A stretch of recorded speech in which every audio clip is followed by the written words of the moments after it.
Assalamualaikum warahmatullahi wabarakatuh. Salam sejahtera untuk kita semua. Hari ini kita akan coba mempresentasikan hasil penelitian yang berjudul Analisis Asosiasi berdasarkan hasil prediksi tindak pidana pencurian dengan algoritma machine learning di Polres Banjarbaru. Latar belakang tindak pidana pelanggaran undang-undang dapat berupa pidana pokok atau tambahan, jenisnya bervariasi sesuai dengan pelaku, motif, dan dampaknya. Selanjutnya, kasus pencurian di Indonesia mengalami peningkatan dari tahun ke tahun, terutama di daerah Banjarbaru. Faktor-faktor ekonomi, sosial, psikologis turut berperan dalam tren perkembangan kejahatan ini. Penanganan yang holistik dan efektif diperlukan untuk menanggulangi masalah ini, termasuk memanfaatkan teknologi artificial intelligence, khususnya machine learning untuk analisis dan prediksi kejahatan. Perumusan masalah, bagaimana melakukan prediksi waktu terjadinya tindak pidana pencurian di wilayah hukum Polres Banjarbaru menggunakan algoritma KNN. Selanjutnya, yang mana model terbaik untuk tadi menggunakan algoritma KNN dan Bayes. Yang kedua, yang mana model terbaik untuk prediksi berdasarkan klasifikasi tindak pidana pencurian dari kedua algoritma tersebut. Selanjutnya, apakah analisis asosiasi membantu Polres Banjarbaru dalam membuat pola patroli efektif berdasarkan waktu? Tujuan penelitian yang pertama melakukan prediksi berdasarkan klasifikasi tindak pencurian dengan algoritma machine learning, KNN, dan Bayes di Polres Banjarbaru. Setelah itu dilanjutkan dengan membandingkan dan menentukan model terbaik hasil prediksi tindak pidana pencurian dari kedua algoritma machine learning tersebut. Dan diakhiri dengan menganalisis asosiasi untuk mendapatkan pola patroli yang paling efektif berdasarkan waktu menggunakan hasil analisis asosiasi klasifikasi dengan algoritma a priori. Pencermatan terhadap tujuan dari pendalaman terlihat dataset tidak linear, maka peneliti mencoba untuk melihat dengan metode lain, yaitu solusinya dengan menggunakan metode non-linear. Selanjutnya, dataset direncanakan diambil seluruh populasi. Oleh karena itu, kita menggunakan pendekatan big data. Skala dataset campuran. Faktanya ada metrik dan non-metrik. Oleh karena itu, solusinya dengan pendekatan big data. Yang keempat, tidak ada formula untuk memecahkan masalah. Artinya, peneliti ditantang untuk membuat model atau formula. Membuat model formula itu salah satunya membuat mesin yang dapat mempelajari dataset, dan model mesin mempelajari dataset ini biasa disebut sebagai mesin learning. Problem 1 dan 2, dataset tidak linear dan besar, skalanya acak. Nah, kalau dengan pendekatan konvensional, dataset seperti ini tidak bisa. Bentuknya ada angka 0, sekian, ya. Ini continue, dan ada yang sini ada yang kategori ordinal, ada kategori ordinal, ada kategori yang biasa, ya. Tidak ordinal, tidak berurutan. Nah, di sini pendekatan konvensional tidak bisa. Oleh karena itu, kita menggunakan pendekatan AI, khususnya dengan machine learning, di mana dalam model ini cukup diberikan dataset input, kita merancang dataset input dan output, lalu di training hingga terbentuk sebuah model yang kita sebut sebagai model machine learning. Jadi dengan AI bisa problem solve. Problem 4, 5, 6 tidak ada formula, nah tidak harus membuat formula baru. Contohnya seperti ini, kalau konvensional ini ada dataset input dan ada rumusnya, sehingga bisa dihasilkan output. Nah, problem kita adalah tidak ada rumus yang kita miliki, yang kita punya adalah dataset, hanya dataset saja. Oleh karena itu, dataset kita split menjadi dua untuk dataset input dan dataset output. Nah, dataset tersebut kita latih sehingga kita bisa menghasilkan hasil machine learning. Algoritmanya yang kita menggunakan adalah KNN, ilustrasinya seperti gambar berikut ini, dan juga Bayes, ilustrasinya seperti gambar di bawah ini. Dan juga algoritma a priori, algoritma untuk menentukan waktu patroli efektif kita gunakan juga. Manfaat penelitian secara teoritis memberi manfaat pengembangan ilmu berkaitan dengan model prediksi tindak pidana pencurian dengan algoritma machine learning. Manfaat praktisnya memberi tambahan pengetahuan praktis bagi Polres Banjarbaru sebagai acuan bahan evaluasi, bahkan bisa untuk diimplementasikan. Kepustakaan penelitian dapat dibaca nanti di dalam draft lebih detail. Kepustakaan konseptual juga dapat dibaca di dalam draft untuk lebih detail, ada big data, AI, machine learning, KDD, dan seterusnya yang berkaitan dengan berkaitan dan relevan dengan penelitian ini. Metode penelitiannya, pendekatan penelitian menggunakan metode kuantitatif.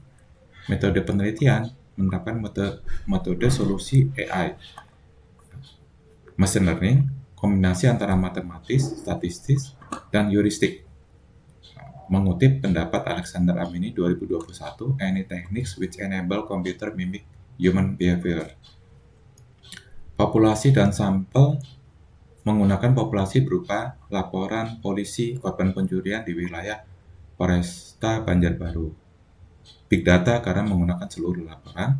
Operasionalisasi variabel menggunakan gender, usia, pekerjaan, TKP, hari kejadian, alat pelaku, objek yang dicuri, jumlah kerugian, modus operandi, jenis pencurian, dan waktu kejadian. Nah, waktu kejadian ini nanti dijadikan sebagai target. Pengumpulan data ini tekniknya sebagai informasi, penelitian tidak menggunakan data persepsi terhadap objek penelitian, tetapi penelitian ini menggunakan data asli terhadap objek penelitian, yaitu data hasil pengukuran atau pencatatan. Kuesioner digunakan hanya sebagai dataset pelengkap jika dibutuhkan. Dataset dalam penelitian ini berasal dari data pencatatan yang dimiliki oleh Minops, Reskrim, Polres Banjarbaru yang disimpan ataupun dipublikasikan. Kerangka berpikirnya, adanya gap antara patroli dan peningkatan. Dengan pendekatan big data, kita cari dataset dalam bentuk rekaman atau laporan polisi. Ini kita dataset, ya kita dapati, kita bersihkan, lalu kita menggunakan metode artificial intelligence. Di dalamnya ada subsetnya dalam machine learning, dan kita menggunakan algoritma KNN. Selanjutnya kita prediksi dan klasifikasi, lalu kita evaluasi performa model untuk selanjutnya evaluasi sehingga kita dapat memilih model terbaik. Setelah itu kita melihat korelasi dan asosiasi variabel terjadinya tindak pidana pencurian. Kita juga membuat model asosiasi waktu dan waktu untuk membuat rekomendasi jadwal patroli. Penelitian seperti hal berikut ini. Gambarannya adalah Kota Banjarbaru, ya, luas-luasannya, jumlah kelurahannya, ada luasnya 92, 84, 147, dan seterusnya. Gambaran Kota Umum Banjarbaru, jumlah penduduknya sekitar 258.000. Lalu kita deskripsi data korban tindak pidana pencurian. Terlihat yang paling besar adalah di tahun 2019, dan kasus per tahun ini 33%. Ya, ini dari 2019 paling besar, ya, 2019, dan yang paling kecil adalah di tahun 2022. Lalu deskripsi karakteristik korban. Jenis kelamin korban, terbanyak korban adalah laki-laki. Usia korban terbanyak adalah remaja akhir. Deskripsi karakteristik korban, pekerjaan korban terbanyak adalah swasta. Kecamatan terbanyak di Banjarbaru Utara. Alamat terbanyak di Jalan Raya kejadiannya. Hari kejadian di sini 17%, ini hari Sabtu. Data primer, barang bukti terbanyak adalah barang elektronik yang jadi korban. Nilai kerugiannya 63%, di atas 2,5 juta. Modus operandinya terbanyak adalah mengambil. Jenis tindak pidananya terbanyak adalah curhat. Kejadiannya terbanyak pagi hari. Itu deskripsi korban, lalu kita akan coba pembahasan. Ya. Prinsipnya, proses data mining menurut Kotu ini seperti ini: persiapan data, bangun model, membuat model, dan evaluasi performance. Dalam penelitian ini, kita membatasi diri hanya sampai kepada menerapkan model dan mengevaluasi model untuk kita pilih. Kita tidak masuk dalam aplikasi dan knowledge. Preparing dataset, kita siapkan datasetnya, kita bersihkan datasetnya, pemilihan atributnya kita tentukan atribut-atributnya, lalu kita siapkan lebih lanjut ya, atribut-atributnya kita siapkan, ini sebelum dan ini sesudah. Selanjutnya kita siapkan lagi datasetnya, pekerjaan lebih lanjut sebelum dan sesudah kita bersihkan, dan seterusnya kita bersihkan sehingga didapat dataset yang sudah siap diproses. Selanjutnya sesuai dengan di sini ya, step by step ya. Setelah itu building model using algorithms. Kita membangun model algoritmanya. Di sini algoritma kita bangun dengan KNN. Yang pertama-tama data trainingnya kita set persen. Nah, kita uji beberapa persen mulai dari 50, 50, 60, 70, 80, 90. Ya, di sini data testingnya mulai dari 50, 50, 60, 40, 70, 30, 80, 20, 90, 10. Setelah di training, dihasilkan model machine learning. Lalu model tersebut kita prediksi, kita uji ya. Jadi kita masukkan di dalam mesin uji, diuji. Nah, dengan data testing kita coba memprediksi hasil model klasifikasi yang dihasilkan dari training, didapat hasil testing dengan performance akurasi dengan Z%. Dari sini selanjutnya kita hasil data uji dan latih kita cermati satu persatu sampai terakhir. Nah, selanjutnya dengan algoritma Naive Bayes pun sama ya, kita membangun model menggunakan algoritma Naive Bayes ya, berdasarkan klasifikasi tadi. Hampir sama prosesnya, tetapi di sini hanya kita menggunakan algoritma yang berbeda. Kita ganti model KNN tadi dengan Naive Bayes ya. Lalu setelah itu brand ini atau model yang dihasilkan kita testing dengan kombinasi sama seperti KNN tadi. Ya, ini contohnya dan dihasilkan ya sebagai berikut seperti ini.